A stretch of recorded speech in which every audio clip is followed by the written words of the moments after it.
안녕하세요. 데이터베이스 관리 시스템 5번째 시간이 돌아왔습니다. 아마 오늘까지 해서 데이터베이스 관리 시스템의 개념적인 부분들은 이제 마무리 짓을 거고요. 요 다음 시간부터는 이제 디자인부터 시작해서 본격적인 내용이 진행될 그 계획입니다.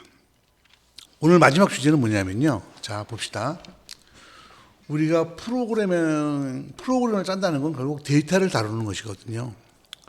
그럼 프로그램에서 이제 프로그램을 다룰 수 있는 데이터가 뭐가 있느냐? 그러면 우리가 보통 기본 자료이라고 하는 게 있죠. 뭐 인테저, 문자형, 불 이런 것들은요. 컴퓨터가 0101로 되어 있기 때문에 0101로 된 거를 읽으려면 숫자로 읽는 방법, 매핑시켜서 ASCII 코드를 읽는 방법, TF로 읽는 방법 세 가지밖에 없잖아요. 그 세 가지를 기본 자료이라고 하는 겁니다. 그래서 숫자의 경우에 이제 4자리를 숫자를 인식하느냐, 8자리를 인식하느냐, 뭐 이렇게 가지고 이제 인테저나 플로트나 나누는 거고요. 문자는 ASCII 코드를 매핑시키는 거고요. TF에서 기본 자료이라고 합니다. 이건 이제 기본 자료이고요. 여러분이 오늘 되게 이게 중요한 건데 뭐냐면 자, 우리가 보통 이제 프로그램을 제작한다고 쳤을 때, 만약에 요 밑에 있죠? 볼까요? 숫자를 입력받아서 평균을 구하는 프로그램을 짠다고 하면, 이 프로그램의 기본 자료는 뭐냐면 숫자, 인테저가 될 겁니다. 이해했죠? 그런데, 자, 봅시다. 내가 짜는 프로그램이 인사 데이터를 입력받아가지고, 그거를 DB에 저장하는 거다. 라고 하면 인사 데이터는 어떻게 들어올까요? 이름, 나이, 주소, 전화번호 이런 것들이 들어오지 않겠어요? 그러면 내가 짜려고 하는 요 인사 데이터를 입력받아서 DB에 추가하는 프로그램의 기본 자료는 뭐가 되나요? 그건 바로 여기서 보시는 것처럼 인사라는 자료형이 됩니다. 인사라는 자료형은요, 이름, 나이, 주소, 전화번호를 하나로 묶은 자료형이죠. 묶어서 이걸 이름을 내가 인사라고 지은 거고요. 요것이 어떻게 되죠? 요것이 인사 데이터를 입력받는 내 프로그램의 기본 자료형이 되는 겁니다. 이해되셨죠? 그래서 이렇게 입력받고 나면 그 다음에 이제 다룰 때는 인사형을 가지는 인사 데이터라는 변수를 선언하고, 그죠? 마치 뭐랑 똑같은 거죠? 인테저를 가지는 A라는 거 똑같은 거죠. 인사형을 가지는 인사 데이터. 그 인사 데이터 점 네임에다가는 조미노. 인사 데이터 점 AG에는 뭐 29. 뭐 인사 데이터 점 어드레스에는 목동 이렇게 넣으면 되는 거죠. 그러니까 여러분이 꼭 알아야 될 게 뭐냐면, 기본 자료형이 중요하긴 한데, 기본 자료형은 일반 프로그램에서 안 쓰죠. 우리가 보통 컴퓨터 프로그램을 배울 때 말고 일반 업무용으로 쓸 때는 예를 들면 볼까요? 재고 관리를 한다. 그럼 재고를 위한 데이터를 내가 받을 거 아니에요. 입력할 거 아니에요. 그럼 어떤 거 입력해요? 재고 물품 번호, 물품 이름, 물품 수량, 뭐 재고 입고 일자, 뭐 이런 것들이 좀 입력할 거 아니에요. 그것들을 묶어서 하나의 재고라는 형으로 선언을 해야죠. 뭐랑 똑같이 인사하죠. 이렇게. 그런 걸 우리가 뭐라고 하냐면 사용자가 정의하는 자료형이다라고 얘기를 합니다. 그래서 자, 여러분 가만히 보세요. 프로그램을 여러분이 짜시잖아요. 그러면 프로그램을 짠다고 치면 여러분이 사전에 정의해야 될 게 뭐가 있나요? if은, while은 이거 못 바꾸잖아요. 여러분이 사전에 정의할 수 있는 건 딱 하나밖에 없어요. 데이터의 타입, 사용자 정의 자료밖에 없어요. 그래서 극단적으로 얘기하면 시스템 분석 및 설계를 하겠다. 우리가 보통 개발하면 그러잖아요. 그러면 분석은 뭘 하는 거냐? 그러면 대부분 사람들 대답을 못하죠. 그래서 가르쳐 드릴게요. 시스템 분석한다 그럼 뭐예요? 내 프로그램이, 내가 지금 제작해야 될 프로그램이 어떤 데이터를 다뤄야 하는지를 조사하는 겁니다. 그리고 설계는 뭐냐? 그 뭐예요? 그러면 그 데이터를 갖다가 어떤 것들끼리 이렇게 연관시켜서, 예를 들면 인사처럼 네임, 에이지, 어디에서 폰을 묶어서 인사라고 선언하는 것처럼 이렇게 사용자 정의 자료형을 만들어서 선언하는 것, 그것이 설계입니다. 이게 잘 되면 보세요. 이렇게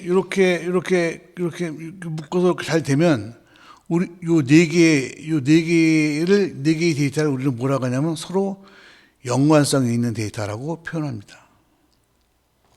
그리고 이렇게 연관성 있는 데이터들은 나중에 다음 주 다음 배우겠지만 그 객체죠, 엔티티, RDB, 그러니까 릴레이셔널 DBMS에서 가장 기본이 되는 테이블을 만들기 위한 기본 데이터들입니다. 그리고 이것들은 또 뭐가 되죠? 하나의 클래스 데이터가 되고 이게 데이터베이스에서 하나의 테이블을 구성하는 기본 구성 요소가 되는 거죠. 물론 이제 하다 보면 최적화 때문에 약간 바뀔 수 있겠지만 이걸 연관성 있는 데이터라고 합니다. 그러니까 지금 여러분이 이 슬라이드에서 중요한 건 뭐냐면 사용자가 정의하는 자료형이 가지는 의미와 가치를 알아야 돼요. 사용자가 그냥 막 정의하는 게 아니에요. 이걸 사용자가 이런 데이터가 서로 연관이 있다고 묶어주는 이게 엄청나게 중요하다는 거예요. 이게 결국 시스템 설계랑 같은 거예요. 그래서 시스템 설계하는 법은 뭐가 있어요? 구조체하고 클래스는 같은 거고, 배열은 똑같은 게 여러 개 있는 거니까 그런 거고, 이것도 뭐 타입으로 선언할 수 있으니까 하고, 별 게 없잖아요.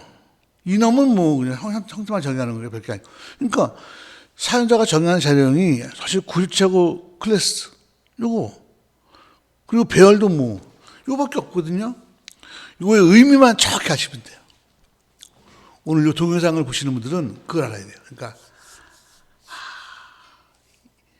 기본 자료형은 어떤 걸 기본 자료형이라고 하는 거냐? 대답할 수 있나요? 사용자가 정의하는 자료형은 어떤 것을 말하는 거냐? 사용자가 정의하는 자료형이 왜 중요하냐 이거죠. 이해하셨죠? 그래서 그거를 꼭 이해하셔야 됩니다. 그래서 요거에 이어서 보시면, 여기서 보시게 되면 이제 우리가 나중에 이제 RDB는 테이블 형태를 만들어서 그랬잖아요. 그때 요것이 뭐죠? 요것이 바로 구조체예요. 클래스. 보이시죠? 이게 되게 많잖아요. 그럼 이거 전체를 뭐라 그래요? 배열이라고 하죠. 요렇게. 보이시죠? 이거를 뭐라 그래요? 파일이라고 하고, RDBMS에서는 테이블이라고 하죠. 뭐 엔티티, 객체라고도 표현하기도 하고요. 같은 겁니다. 이 모든 것의 포커스는 뭐가 있나요? 사용자 정의 자료형에 있는 겁니다. 우리가 소프트웨어를 개발하러 들어가면 가장 먼저 해야 될 일이 뭐냐면 사용자 정의 자료형을 만드는 것입니다. 가장 효과적으로 우리가 프로그램을 짤 수 있도록 만들어야 됩니다. 그게 바로 요 다음 시간에 제가 강조할 RDBMS 설계입니다. 지금 감 있으시죠? 다음 시간에 이어지니까 그 정도 이해하시면 될 것 같고요. 그 다음에 요거는 이제 우리가 보면 이제 구조적 방법론이 처음에 있다가 그다음에 구조적 방법론이 함수를 이용한 방법론이라고 했잖아요. 그 다음에 나온 게 뭐냐면 데이터베이스를 연결하는 프로그래밍 기법이 나왔는데 그걸 이제 그런 데이터베이스를 연결하는 프로그래밍 기법에서 갖다가 체계화시킨 게 정보공학 방법론입니다. 안 중요하다고 생각하고요. 옛날 겁니다. 이거는 정보공학 방법론은요. 기업에서 컴퓨터를 어떻게 하면 쓸 수 있을 거냐를 고민하던 시절에 나온 건데 요즘은 당연히 다 쓰기 때문에 이제는 뭐 별반 새로운 게 아니죠.